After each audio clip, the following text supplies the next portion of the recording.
Waalaikumsalam. Waalaikumsalam warahmatullahi wabarakatuh. Waalaikumsalam warahmatullahi wabarakatuh. Oke,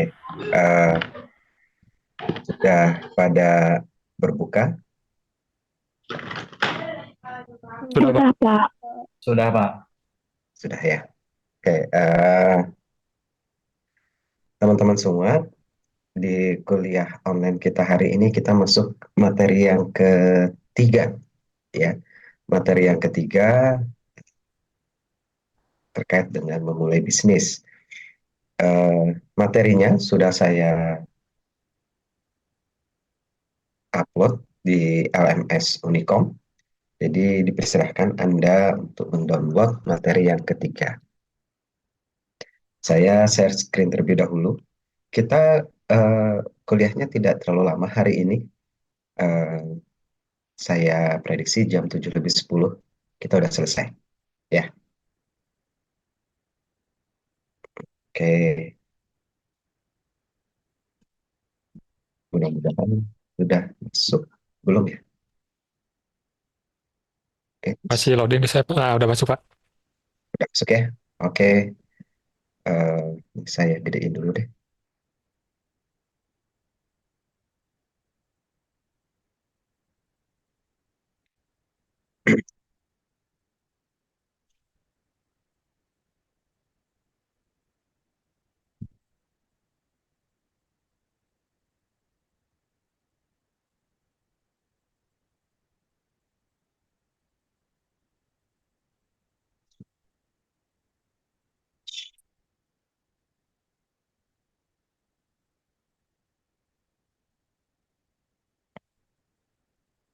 Bentar ya.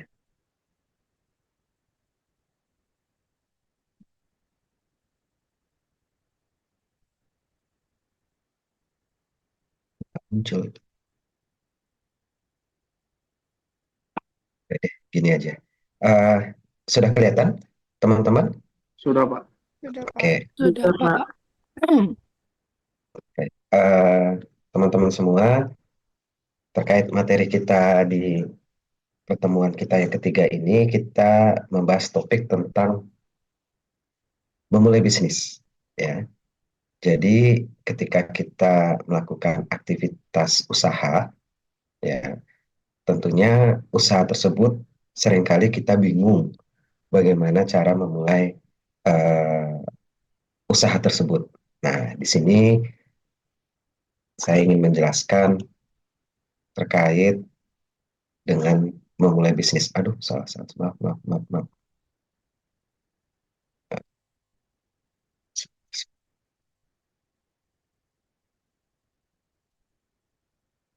Sebentar, ini kok muncul. Oke,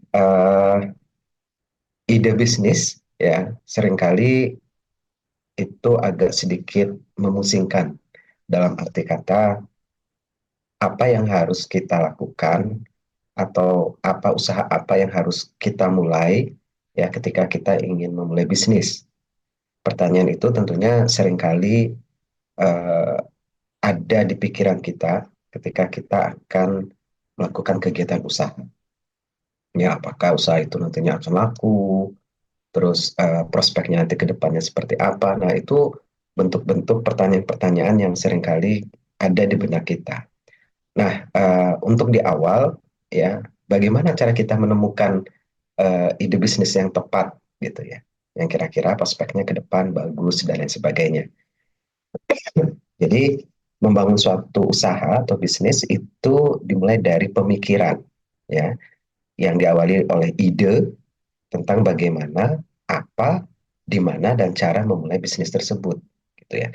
Jadi, ide di sini, gitu ya, seringkali tanpa kita sadari, ide itu sebenarnya banyak, tetapi tanpa kita sadari, saking banyaknya eh, ide yang masuk atau ada yang di kepala kita, seringkali kita lupa atau terlewatkan, ya, atau eh, seringkali kita mengabaikan karena saking banyaknya masukan-masukan atau pemikiran kita, ya ikut pelatihan di sana, ikut workshop di mana, gitu ya. Tapi akhirnya bingung sendiri mau seperti apa. Nah, tentunya pemikiran atau ide ini harus kita telaah dulu. Ya. Suatu bisnis dimulai dari munculnya ide yang cemerlang dalam benak seseorang tentang keinginan membangun usaha dan tentunya akan memiliki harapan akan keberhasilan dari usaha tersebut. Jadi ide yang cemerlang di sini tentunya akan sangat sulit ya kalau kita tidak tidak mendapatkannya gitu ya. Nah, ide yang cemerlang di sini tentunya memiliki prospek ke depan usahanya yang bagus gitu ya. Nah, di sini ada beberapa ide bisnis ya, mulai dari hobi ya, seringkali kan orang sambil mengatakan hobinya apa ya itulah jadi usaha bisnis, betul betul. Terus kemudian kita mengamati ya, mengamati dari usaha-usaha atau bisnis orang lain, kita ikuti, itu juga ide yang bagus ya. Lalu dari kita membantu orang yang tadinya kita bekerja di sana, terus kemudian kita keluar, akhirnya kita membuat bisnis yang sama, ya, itu juga merupakan suatu ide bisnis yang bagus, yang cemerlang, ya. Atau dari ide-ide yang lama, gitu ya, ide dari orang lain yang kita ambil, ya, ketika kita ngobrol tanpa disadari ada orang lain memberikan ide, tapi tidak melakukan action. Nah, ini bisa kita ambil, ini ide yang bagus juga ya. Kolaborasi jadi antara kita dengan orang lain gitu ya. Nah, itu juga meminimalkan risiko gitu ya. Itu juga ide yang cemerlang gitu ya. Dan masih banyak yang lain. Tapi di antara semua ini saya ingin mengatakan satu hal terkait ide yang cemerlang di sini adalah lihatlah ide bisnis yang Anda lakukan itu berdasarkan dari kebutuhan. Sekali lagi, ide bisnis yang bisa Anda lakukan, salah satunya adalah melalui kebutuhan.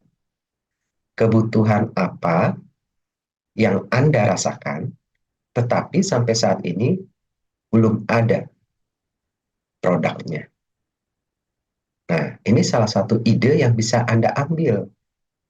Kalau sekiranya Anda membutuhkan,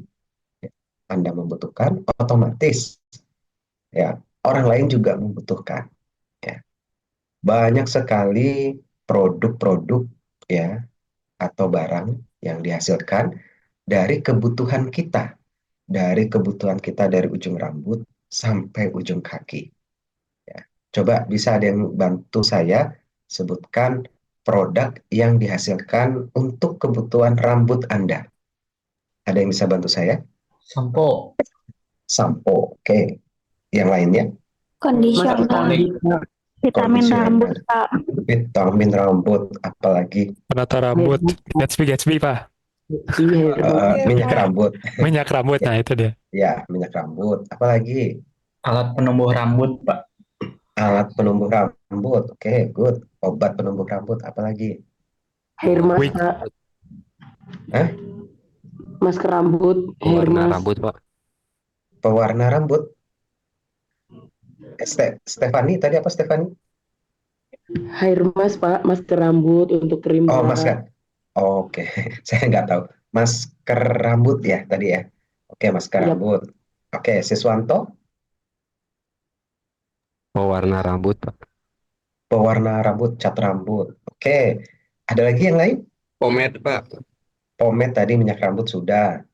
Baik yang gel, Vitamin, Pak. vitamin, vitamin rambut. Oke, sebenarnya masih banyak lagi. Misal untuk kebutuhan rambut ya, gunting ya. Gunting itu kan untuk kebutuhan kita untuk memotong rambut ya. Ada gunting, ada sisir ya. Nah, coba Anda pikirkan kira-kira produk apa yang Anda butuhkan dari rambut Anda yang saat ini belum ada.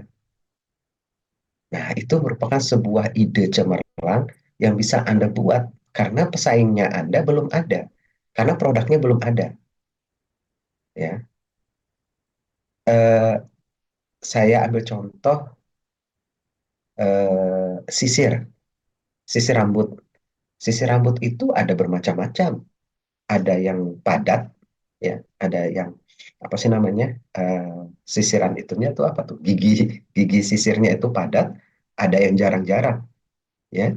Gunting gunting rambut itu ada bermacam-macam, ada yang kalau Anda ke barbershop gitu ya, atau yang perempuan mungkin ke mana, ke salon gitu, itu kan guntingnya bermacam-macam, dia dipakai di alat di bajunya gitu, itu guntingnya bermacam-macam.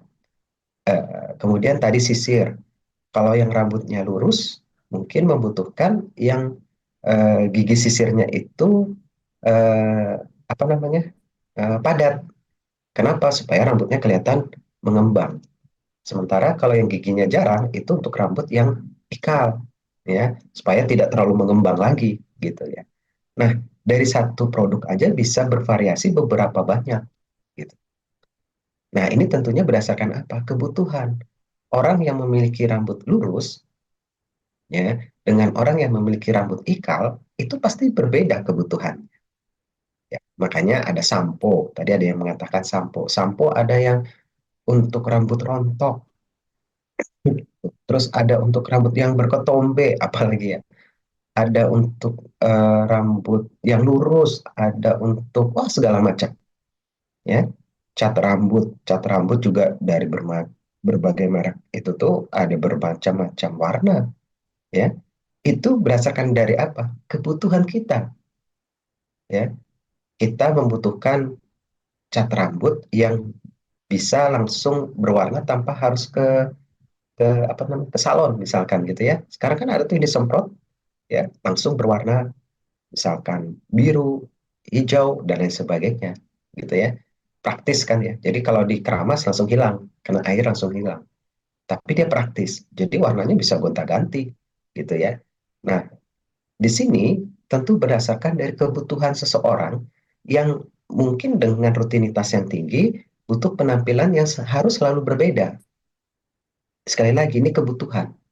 Dari kebutuhan tadi, maka coba kita pikirkan produk yang belum ada, ya. Produk yang belum ada yang Anda butuhkan, ya, maka buatlah produk tersebut, ya. Kalau Anda butuh, maka orang lain pun juga nanti akan butuh.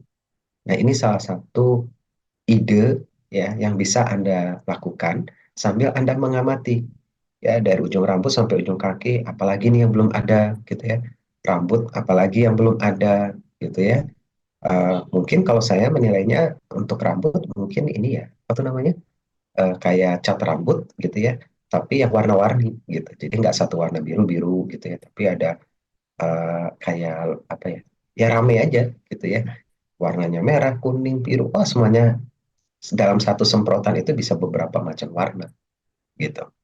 Ya, mungkin orang akan berpikiran itu gila, tapi dari kegilaan tersebutlah, ide gila tersebutlah bisa menghasilkan suatu ide yang cemerlang. Jadi teman-teman semua, coba kalau yang masih bingung gitu ya, coba lihat kebutuhan apa yang Anda rasakan saat ini, tapi sampai saat ini itu belum ada. Ya. Banyak di televisi iklan-iklan tentang produk-produk yang berinovasi ya, gitu ya. Kan kata kunci dari kewirausahaan adalah kreatif dan inovasi. Inovasi produk itu dibuat sedemikian rupa sehingga kadang-kadang nggak terpikirkan oleh kita, gitu ya. Ternyata itu bisa, dan itu ternyata bisa menghasilkan keuntungan yang besar. Nah, jadi salah satu ide bisnis yang cemerlang selain yang ada di sini, tambahkan lagi adalah kebutuhan. Ya, tergantung dari kebutuhan kita terhadap suatu produk atau jasa yang sampai saat ini belum ada. Maka di sana ada sebuah ide cemerlang atau prospek yang ke depan akan lebih baik karena kita belum memiliki pesaing. Oke, saya agak sedikit masih batuk ini dari minggu lalu, ya, belum sembuh-sembuh. Oke, kita lihat selanjutnya, slide berikutnya ada peluang bisnis. Titik fokus pertama adalah dalam entrepreneur itu adalah apakah seseorang melihat adanya peluang bisnis di sekitarnya atau tidak. Nah, di sini tadi saya katakan seorang entrepreneur ya, itu bisa melihat salah satunya dari kebutuhan tadi. Itu peluang, ya, peluang yang sangat besar yang mungkin orang tidak memikirkannya, tapi Anda sudah memikirkannya. Oke, peluang bisnis itu merupakan kesempatan bagi seseorang untuk membuka usaha sesuai keinginannya, kemampuannya, kekuatan, ataupun pengalaman yang dimiliki. Ya, jadi banyak produk-produk yang bisa Anda hasilkan karena dalam diri kita aja ya itu sudah banyak sekali. Tadi rambut sudah kalau dihitung-hitung sudah ada kayaknya lebih dari 10 produk ya hanya untuk rambut. Belum lagi yang kalau yang wanita ada pita, ada kerudung itu kan termasuk untuk rambut ya menutupi rambut gitu ya. Terus kalau turun lagi ke bawah apa tuh? Alis gitu ya. Wah kayaknya banyak tuh ya produk-produk ya terutama mungkin wanita yang lebih tahu ya kalau laki-laki mungkin alis enggak tapi karena laki-laki tidak memperhatikan masalah alisnya ya bisa jadi ini merupakan suatu peluang bisnis untuk kaum Adam ya yang laki-laki menghasilkan produk yang bisa digunakan untuk alisnya ya, ini bisa jadi tren ya bisa jadi tren yang mungkin sekarang masih wah nggak mungkin ya wah itu gila gitu ya sesuatu hal yang di luar nalar gitu ya tapi itulah orang yang bisa menangkap peluang itu ya itulah nantinya yang akan menjadi sukses. Eh, Kelompok dari kategori bisnis ya teman-teman semua ini ada usaha besar itu hanya sekitar 0,01%, kecil sekali. Itu omsetnya eh, per tahunnya di atas 50 miliar. Ya. Kalau usaha mikro, nah ini yang paling banyak. Ya. Kalau kita lihat dari gambar ini, usaha mikro itu sekitar 95%. Indonesia bisa maju, bisa bertahan sampai saat ini dari sisi ekonominya karena adanya usaha mikro dan usaha kecil. Ya.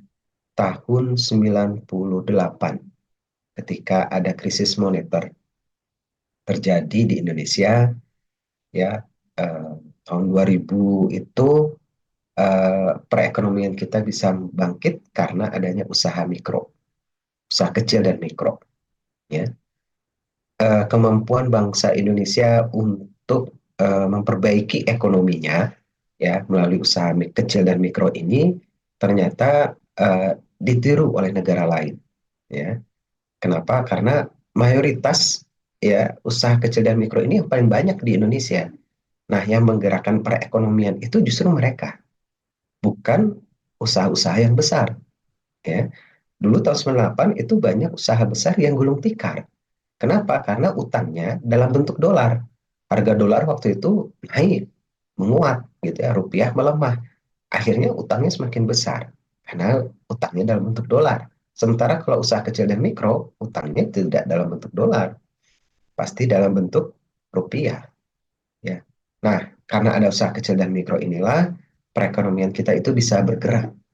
Karena leadernya itu di bawah itu yang jumlahnya banyak, ya hampir 99% itu dilakukan oleh usaha kecil dan mikro. Tahun 2008 ketika dunia kena krisis global, ya kalau 98 tahun 2000 itu kan krisisnya hanya di Indonesia ya. Nah 2008 itu ada krisis dunia ya waktu itu mulai dari krisis di Amerika ya itu ternyata berdampak juga ke Indonesia tapi kita tidak terlalu merasakan. Kenapa? Karena kita belajar dari sebelumnya tahun 98 2000 tersebut. Apa itu? Yaitu terus membangkitkan usaha kecil dan mikro ya. Nah, ini yang seringkali apa namanya ekonom Indonesia diminta untuk memberikan apa sih namanya kayak seminar gitu ya terkait apa yang harus dilakukan terhadap usaha kecil dan mikro yang ada di Indonesia sehingga itu bisa tumbuh menjamur di mana-mana ya. Karena Indonesia ini kan penduduknya sangat luas ya penduduknya banyak nomor 4 di dunia. Nah, usaha kecil dan mikro inilah yang justru menggerakkan dari pedagang-pedagang kecil. Ini yang justru menggerakkan ekonomi. Ya, walaupun kecil, tapi perputarannya itu ada. Ya, dari usaha. Kalau sekarang kita lihat di bulan Ramadan ini kan banyak tuh usaha-usaha kecil ya, mikro gitu ya, yang ada di pinggir jalan. Nah, itu ekonomi berjalan. Ya, coba lihat ketika COVID itu tidak ada yang jualan, ya gimana ekonomi kita melambat. Tapi begitu jualan, wah ternyata perekonomian kita lambat laun membaik. Ya. Jadi 99% usaha kecil dan mikro itu membantu perekonomian kita. Usaha kecil, usaha kecil itu adalah usaha yang dikelola secara mandiri, ya, tidak mendominasi pasar dan memenuhi standar ukuran tertentu saja. Dan dari sisi laba dan jumlah karyawan pun juga terbatas. Usaha kecil itu menyediakan mayoritas lapangan kerja, baik itu grosir, retail, jasa, dan lain sebagainya. Ya.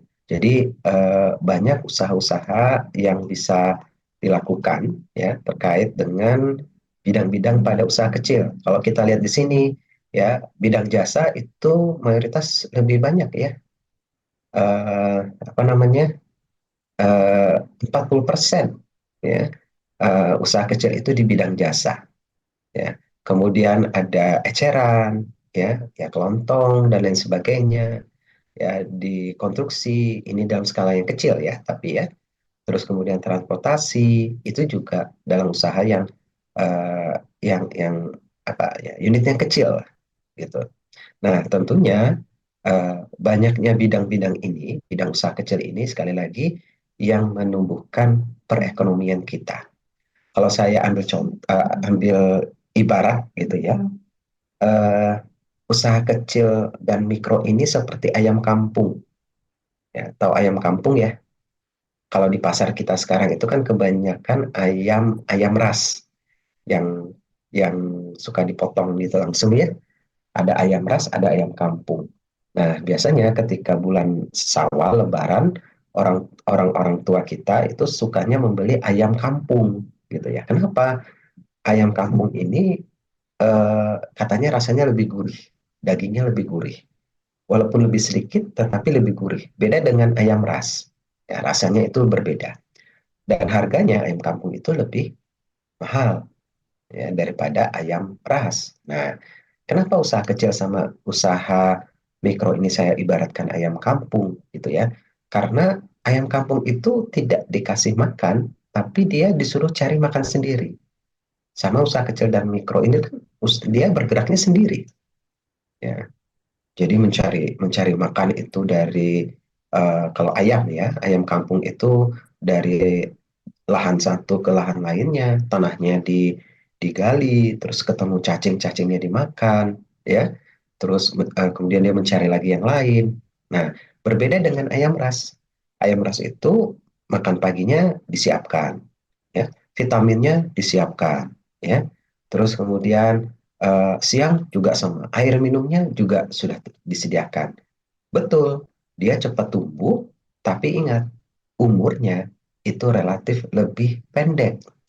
Karena baru 4 bulan, ayam ras tersebut di pasar sudah bisa dipotong. Kalau ayam kampung nggak bisa. Ya, dia harus berapa tahun dulu baru bisa dipotong karena sudah besar gitu ya. Jadi saya katakan usaha kecil dan menengah ini ya, mikro dan kecil ini seperti ayam ayam kampung.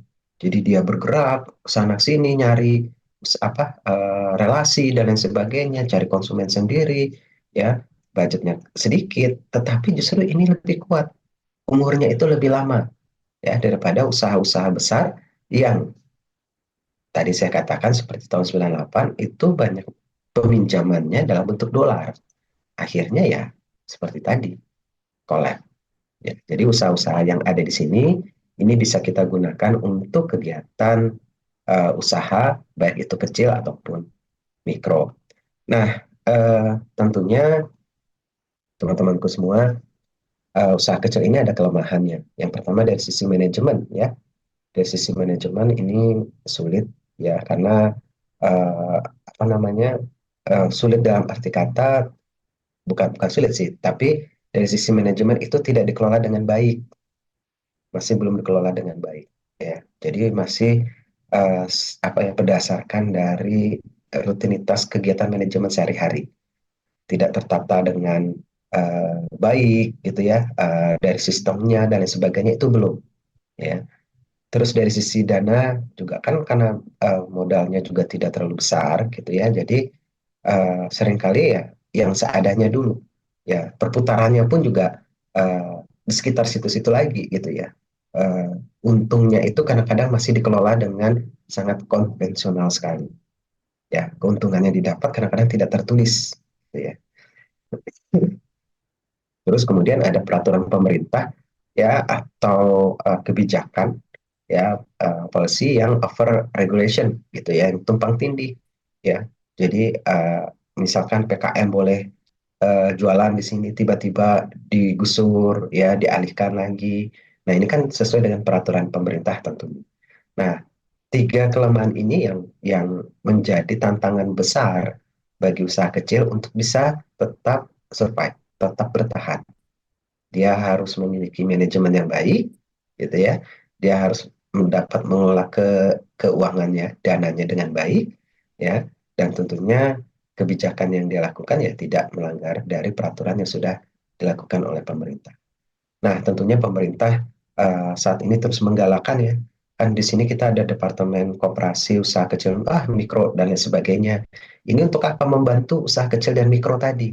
Supaya dari sisi manajemennya menjadi lebih baik, ya, pendanaannya bisa dibantu oleh bank, perbankan, ya, atau pihak jasa keuangan, gitu ya. Dan tentunya peraturan-peraturan yang mensupport eh, para pelaku usaha kecil dan mikro tersebut. Nah, itu yang dilakukan oleh pemerintah melalui kementerian. Ya. Sampai sini, teman-teman, ada yang mau ditanyakan dulu? Halo? Sambil makan nggak apa-apa ya kalian. Kalau saya kan nggak mungkin sambil Sementara makan. belum ada, Pak. Oke. Gimana Pak? Oke. Sambil kalian juga membatalkan puasa, melanjutkan gitu ya. Eh, Minggu depan itu materi sudah ada. Saya usahakan akan hadir via Zoom, tapi saya belum tahu pasti nih jadwalnya. Tapi mudah-mudahan bisa ya, bisa masuk gitu. Kalaupun enggak, materinya juga sudah ada di LMS ya, untuk minggu depan. Teman-teman, kita lanjutkan untuk memulai mendapatkan ide bisnis. Setelah kita dapat ide bisnisnya, maka yang harus kita lakukan selanjutnya adalah menyusun rencana bisnis tersebut atau bisnis plan. Nah, ini orang manajemen pasti tahu ya tentang rencana bisnis. Tapi untuk anak sistem informasi dan teknik informatika ya, eh, itu juga harus tahu bahwa untuk memulai suatu usaha itu harus ada, kita membuat bisnis plan. Apa itu bisnis plan? Yaitu dokumen tertulis. Ya. Jadi dokumen tertulis sama seperti kayak proposal lah ya. Tapi proposal terkait dengan usaha atau rencana bisnis Anda. Ya, isinya ada tujuan, ya, tujuan usahanya apa, rencana penjualannya bagaimana, keuangannya itu sumbernya dari mana, ya, orang-orang yang terlibatnya itu siapa saja, dari kelayakan ekonominya itu bagaimana. Nah, itu dilihat. Itu semua ada di dalam rencana bisnis, ya. Jadi ada tujuan, ada peramalan penjualan, dan ada rencana keuangan. Itu tiga hal ini yang seringkali dilihat oleh investor. Ya, seorang investor yang akan memberikan bantuan dana kepada suatu usaha, itu biasanya dilihat dari tujuan dan sasaran dari usaha Anda itu apa. Kemudian eh, apa namanya, produk Anda ini, ya, barang atau jasa yang Anda tawarkan ini kira-kira ke depannya laku atau tidak. Nah, ini kan dilihat dari peramalan penjualannya, ya. Ya, namanya peramalan tentu tidak bisa diprediksi terjadi, tapi kita bisa memproyeksikan untuk ke depan apakah produk kita ini uh, diminati atau tidak, gitu ya. Nah, tentunya uh, investor juga akan sangat melihat rencana keuangan. Kapan usaha ini akan balik modal? Nah, gitu ya. Semakin cepat balik modalnya, maka investor lebih tertarik, ya. Investor itu kan hanya memindahkan dananya, terus kemudian dapat keuntungan sedikit, dialihkan ke usaha yang lain, terus berputar, ya, terus berputar. Nah, tentunya salah satunya dilihat dari keuangannya. Kemudian, ketika kita akan memulai usaha bisnis, ya, maka kita harus tahu dulu siapa pelanggan kita, siapa calon konsumen kita. Ini ada di bisnis plan, ya. Apakah segmennya konsumen kita adalah eh, laki-laki dan perempuan, atau lebih spesifik, misalkan konsumennya adalah wanita, ya, wanita, kemudian usianya. Nah, ini juga kan, apakah yang anak-anak, remaja, dewasa, atau orang tua. Nah, ini siapa pelanggan kita nanti? Ini harus jelas, ya. Di mana pelanggan kita itu berada. Jangan sampai produk kita ada di Bandung, tapi pelanggan kita itu mayoritas adanya di Kalimantan. Ya, itu kurang tepat. Jadi kita harus tahu dulu di mana ini pelanggan kita itu berada. Nah, disitulah kita akan memasarkan produk kita. Ya, dari pelanggan, kira-kira pelanggan kita mampu nggak membeli produk kita dengan harga yang kita tawarkan. Ya, lalu dari sekian banyak kebutuhan dari pelanggan kita, calon konsumen kita, berapa banyak produk yang harus kita buat? Ya, kalau misalkan eh, calon pelanggan kita itu ada 1.000 orang, ya ada 1.000 orang, mungkin kita buatnya hanya 100 unit saja, ya 100 unit. Kita tidak usah membuat 1.000, ya, karena untuk mendapatkan eh, apa namanya langkah awal kita bisa menghasilkan 100 buah produk dulu, kemudian 100 produk ini kita lihat di pasaran, ya apakah konsumen nanti akan memburu produk kita atau bagaimana. Nah, kemudian kita lihat sudah ada pesaingnya atau belum. Ya, kalau sudah ada, tentunya ini sangat mempengaruhi dari sisi daya beli konsumen terhadap produk yang kita tawarkan. Semakin banyak pesaing, otomatis kemungkinan kita itu untuk mendapatkan profit ya lebih kecil, ya karena pesaingnya sudah banyak. Nah, supaya kita menang dalam persaingan, tentu harus ada yang membedakan produk kita dengan produk yang lainnya. Ya, jadi kalau makanan, ya makanannya seperti apa, ya jangan sama seperti yang lain. Dulu kan mulai apa tuh namanya brownies, ya semuanya brownies gitu ya. Terus ikuti tren lah, ya nggak salah, ya tetapi eh, jangan kita mengambil hal yang itu juga gitu ya, tapi kita buat dengan cara yang berbeda. Ya akhirnya ada brownies bakar, ada brownies kukus, dan lain sebagainya. Ya, jadi harus ada yang membedakan produk kita dengan para pesaingnya. Eh, Kunci sukses memulai bisnis tadi setelah kita tahu rencana bisnis kita, ya, maka kita harus memiliki skill yang bagus, ya, skill dalam mengelola keuangan, manajemen semuanya, ya. Lalu modalnya cukup, ya, lokasinya juga yang tepat, ya. Nah, bangun brand ya terhadap produk kita, ya, itu penting sekali. Lalu kita lakukan promosi, ya, promosi-promosi baik secara langsung atau apapun bentuknya dengan media sosial saat ini, ya, membangun sistem yang baik. Artinya kalau kita sudah memiliki sebuah bisnis, kalau kita kelola dengan baik, nanti begitu kita lepas itu bisnisnya masih tetap terus bisa berjalan. Jadi bangun sistemnya, ya. Eh, Carilah karyawan-karyawan yang loyal, ya terhadap bisnis Anda, ya. Karena karyawan ini penting, ya. Maju atau tidaknya bisnis salah satunya adanya support dari karyawan, ya. Jadi faktor-faktor ini merupakan kunci sukses ketika kita melaksanakan aktivitas bisnis. Terakhir, di sini saya ingin menyampaikan bahwa perusahaan atau usaha yang bagus adalah perusahaan yang memiliki usaha di mana perusahaan tersebut menghargai gagasan ataupun ide-ide dari orang lain atau karyawan, ya. Seringkali nih, ya, ketika seorang pimpinan, ya owner dari ya seorang entrepreneur, owner dari bisnis tersebut yang sudah melakukan aktivitas bisnis, ini seringkali melupakan malah atau melewatkan ide-ide dari karyawannya. Ya, kadang-kadang karyawan itu memberi masukan, diabaikan. Nah, ini salah ya. Jadi ide-ide karyawan tersebut kita tampung, ya kita kaji lagi. Seringkali ide-ide di sini nantinya akan meningkatkan profit bagi perusahaan kita. Ya, jadi gagasan atau ide dari orang lain, ya, apakah itu karyawan atau siapapun konsumen kita, ya, itu sangat-sangat penting sekali bagi kemajuan usaha kita.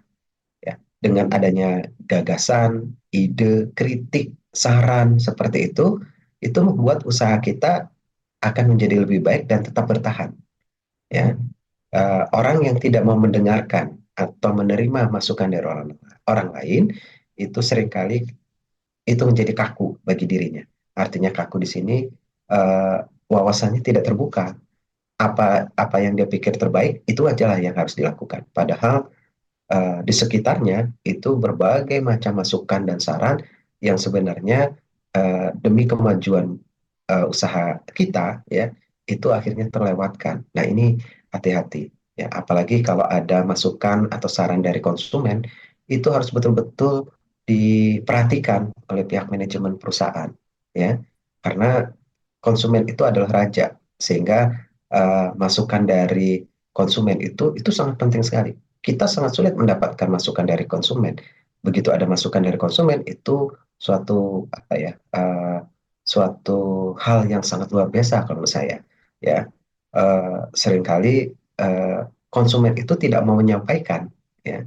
Nah, dengan adanya konsumen mau menyampaikan itu merupakan suatu langkah besar, masukan yang besar yang tentunya bisa eh, membuat usaha kita lebih tetap bertahan dan terus berlanjut. Oke, sampai sini teman-teman ada yang mau ditanyakan untuk materi kita hari ini sebelum saya mau absen? Pak, saya mau tanya Pak. Oke, sebentar. Silahkan, siapa? Muhammad Sidik Pak. Ya, mangga Kan sini. tadi itu ada ide-ide bisnis dari beberapa faktor ya Pak, mulai dari hobi, ide orang lain dan segala macam. Gimana kalau misalkan ada orang yang bikin bisnisnya tuh tapi dia tuh secara tidak sengaja gitu kayak ya ya udah dia nggak kepikiran bikin bisnis ini tapi waktu dijalanin kenapa jadi menghasilkan gitu ya udah diterusin aja gitu itu ada kasus seperti itu tidak ya Pak? Banyak ya. Dari hal ketidaksengajaan, ya artinya ketika kita memulai sesuatu itu tanpa kita sadari sebenarnya itu bisa jadi masukan atau ide dari orang lain. Ya, ya udah deh kita ikut aja dia lagi usaha itu, eh, tapi dia tidak melakukan. Akhirnya ya udahlah kita coba-coba gitu ya. Dan akhirnya berhasil. Ya, itu banyak ya. Tetapi itu kan bisa saja bersumbernya dari orang lain atau ketidaksengajaan itu seringkali kita hanya mendengarkan dari orang lain sih Dek. Ya, orang lain tidak melakukan akhirnya kita coba-coba aja deh gitu ya. Jadi faktor keberhasilannya gimana Pak? Ya tentu ada yang namanya bisnis itu pasti ada peluang untuk berhasil, ada peluang untuk sukses. Nah cuman gimana kitanya yang mengelola nantinya ya. Terus bukan berarti tanpa sengaja itu akhirnya tidak melakukan inovasi, harus melakukan inovasi, kreativitas harus dimunculkan supaya usaha Anda itu yang tanpa disengaja itu terus berkembang ya. Tadi masukan dari konsumen, keinginan konsumennya apa, itu dipenuhi. Terus akhirnya produknya terus berkembang berkembang tanpa tanpa disadarinya gitu ya, tanpa disadarinya. Kadang-kadang eh, kita ngumpul ngopi ya atau apapun itu kumpul sama orang-orang gitu ya. Kadang-kadang kita tanpa kita sengaja kita melakukan hal yang mungkin pada saat itu terlontarkan yang kita tadinya nggak kepikiran gitu sih. Itu bisa saja. Ya, jadi sumber ide itu tuh ya eh, yang tidak sengaja itu pasti diawali dengan sesuatu sebelumnya. Ya, nggak mungkin kita melakukan usaha tanpa kita tahu apa-apa dulu gitu ya. Itu sih, Dik. Baik, terima kasih banyak Pak. Oke, saya udah azan ya. Saya izin mau absen dulu untuk SI. Sebentar. It's pemohon ketiga. Kelihatan di monitor Anda? Enggak ya? Enggak ada, Pak. Oh, oke, oke, sebentar ya. Pak. Oke. Hmm, Oke, Teguh, ada Teguh? Hadir, Pak. Miftah, Hadir, Pak. Diki, Diki. Oke, Irna. Irna ada? Hadir, Pak. Hadir. Hafid? Hadir, Pak. Oke. SI sudah. Mohon di ini apa absensinya. Sekarang IF.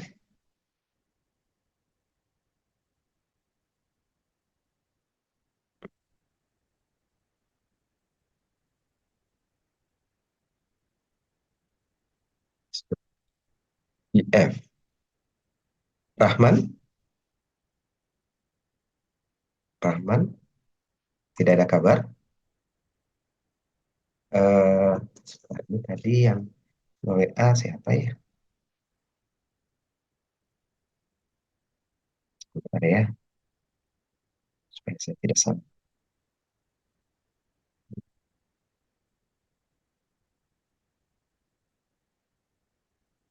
Rizal. Rahman tidak ada. Sidik. Sidik Hadir, hadir? Pak. Hadir. Oke, Bagus Prasetyo. Indi Bagus. Hadir. Siswanto hadir. Hadir, Dini Yuliani. Hadir, Pak. Yasfa. Hadir, Pak. Stefani. Hadir, Pak. Joy. Muhammad Rizal. Izin, Oh, Pak. ini iya izinnya. Joy Muhammad Rizal. Harry.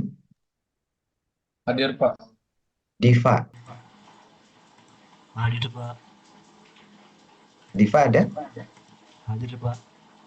Hadir. Agista. Agista. Septianto. Tidak hadir. Ahmad Nasir. Hadir, Pak. Hadir. Fajar. Hadir, Pak. Andre. Andre. Tidak ada. Oke. Tolong dikonfirmasi untuk IF.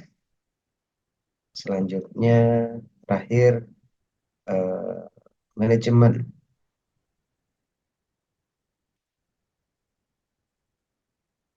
Manajemen sebentar.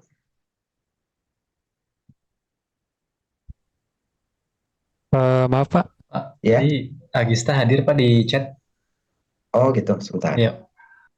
Saya ulangi dulu. Saya masuk dulu ke manajemen dulu karena ini sudah terbuka. Raffi Febrianto. Hadir, Pak. Dinda. Hadir, Pak. Chelsea. Hadir, Pak. Ananda. Niken Iselda. Hadir, Pak. Hadir. Oke. Tadi yang hadir di kelas IF ya? IF. Betul, Pak. Siapa yang hadir? Agista, Pak. Pak. Agista. Agista. Oke, hadir. Oke, teman-teman, sudah saya masukkan absensinya. Mohon diklarifikasi.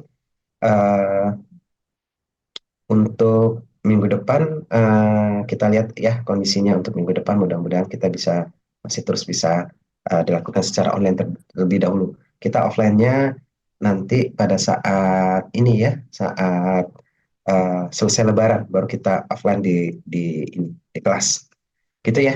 Oke, teman-teman, sudah masuk azan Isya dan mungkin yang akan melaksanakan ibadah sholat Isya dan taraweh serta witir, mangga silahkan. Terima kasih atas perhatiannya. Kita insya Allah ketemu lagi minggu depan. Assalamualaikum warahmatullahi wabarakatuh. Waalaikumsalam. Waalaikumsalam. Waalaikumsalam warahmatullahi Terima kasih wabarakatuh. banyak, Pak. Pak.